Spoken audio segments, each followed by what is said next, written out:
Dystopia, dystopia, dystopia. So cliche. I see the sparks. What's happening, party people? Welcome to Punchboard Party. My name is Daniel, and in this video, we're going back to 2013 to visit a future dystopia where everything looks colorful and pretty, but there's something really sinister going on deep beneath the surface.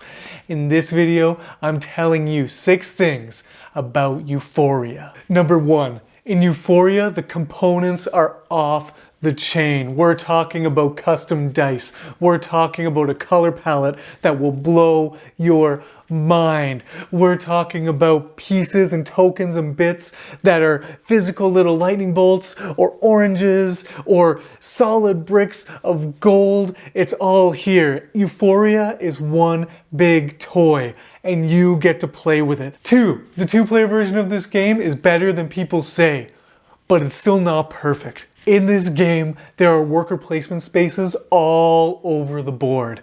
And all of the worker placement spaces each belongs to one of the 4 factions in the game. So when you are selecting your actions, you are trying to choose things that correspond to the factions that you have allegiance with based on the recruits that you get handed at the beginning of the game. And so when 2 people are playing, it's very easy for you to both be doing very different things and to kind of stay far away from each other as you're both executing your own movements, tactics, and strategies. So what happens in that case is you feel like you're playing by yourself a lot of the time, and this isn't always a bad thing. I love multiplayer solitaire games, but this is a game that you know is promising a great multiplayer experience. So my wife Sarah and I played 2 games of this, and the first time we played, it was really much like that, where we kept our distance from one another and kind of kept to ourselves, and it was a fine, fun experience.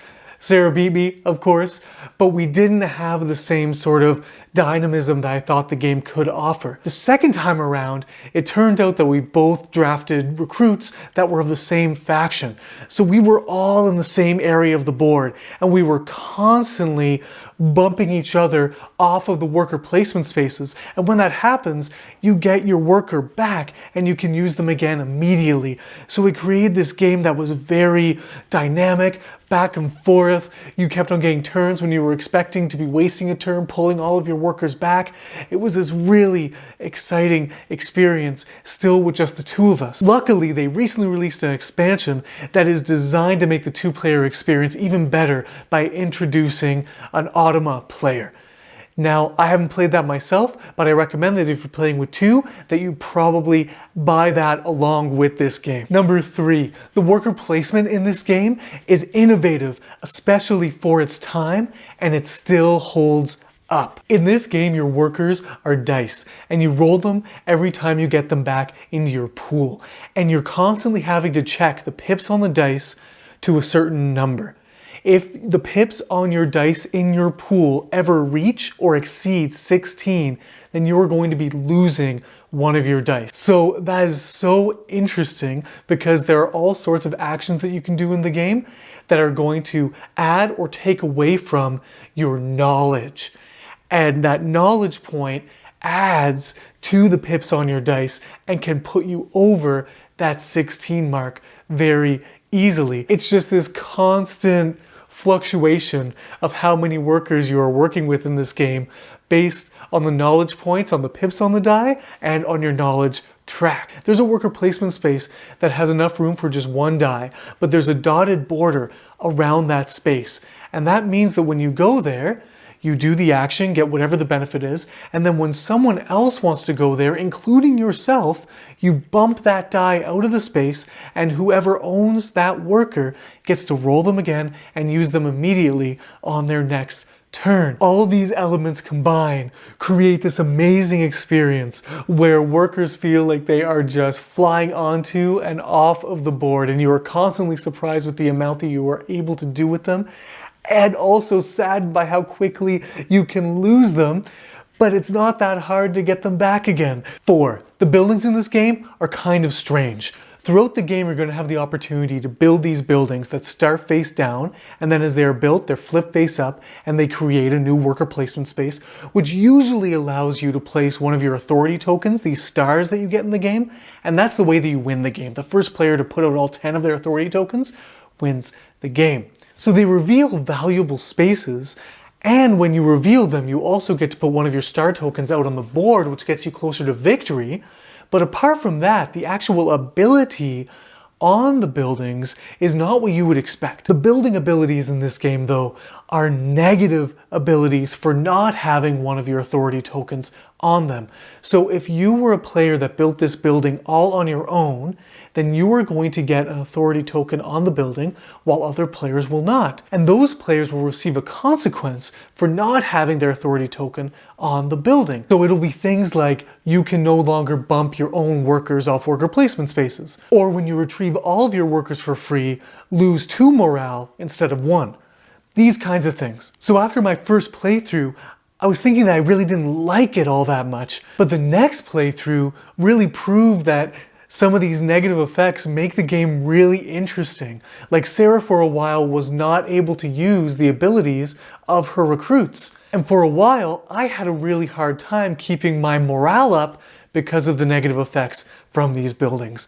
So it created extra tension, extra challenges to overcome as we were competing together in this wonderful game. While it works, I still don't know if it was the best choice, and it might have been more fun to have had benefits for being there, while at the same time, because it's fairly easy to join in on those buildings, I can see that it wouldn't have made much of a difference because everyone would have been sharing the same abilities anyway.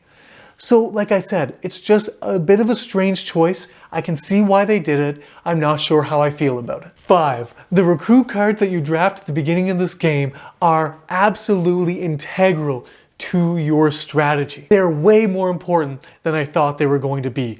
And I found that each time I played this game, they really dictated where I went, how I did things, how I thought about the lay of the land. Firstly, they give you a special ability, and this usually works on a particular area of the board or with the certain faction that that recruit represents. So right away, that gives you a focus for your game. On top of that, there's a bunch of tracks in the game where you're moving either miners through tunnels or you're moving a token along a simple track. When you reach certain spaces on these tracks, you get to flip over your next recruit, which will get you another ability and another faction potentially to work with. The thing is that other benefits that these tracks get you, like additional artifact cards or the ability to get both benefits from a space instead of just one, you're only going to get those rewards if you have a recruit from that faction.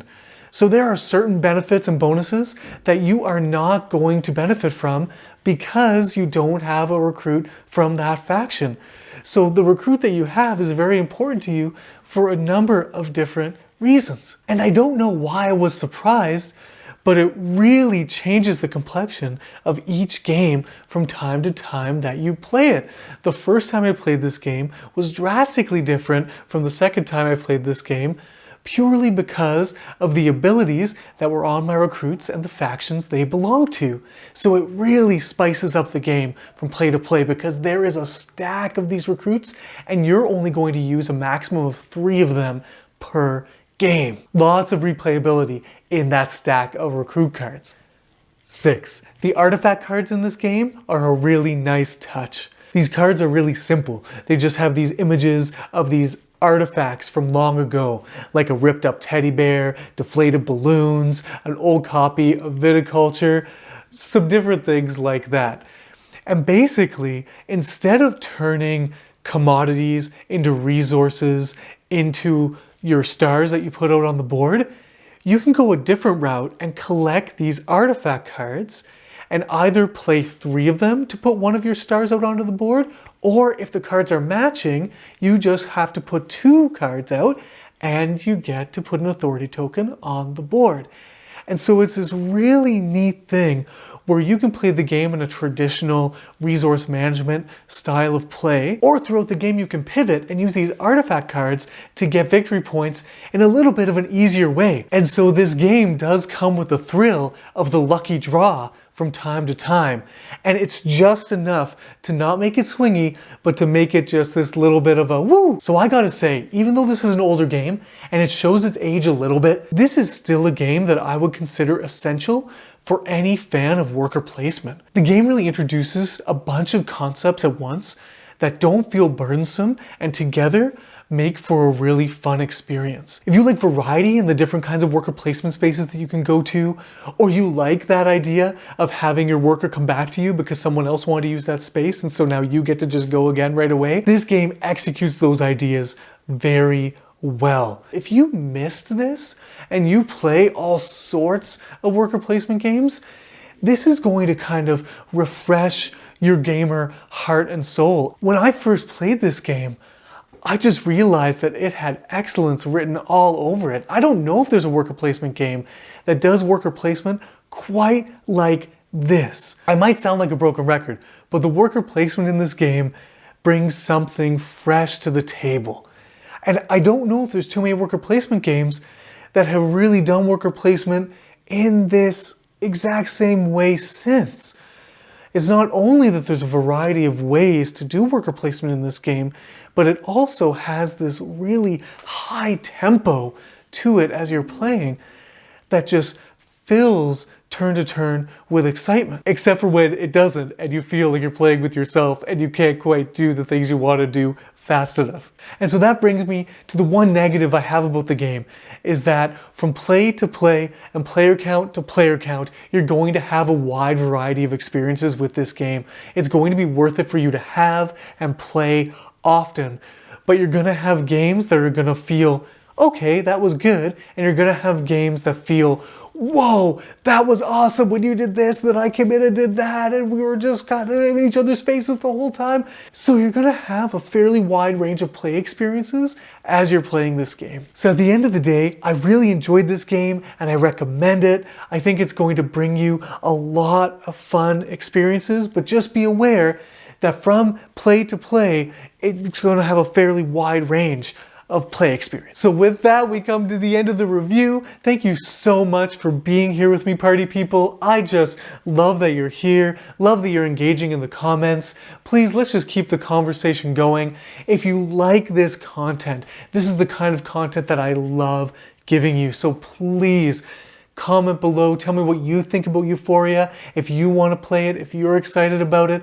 And if you haven't subscribed to this channel yet, no problem, but feel free to subscribe, hit the notification bell, like the video, share the video, and party people, until next time, have the best day. So cliche.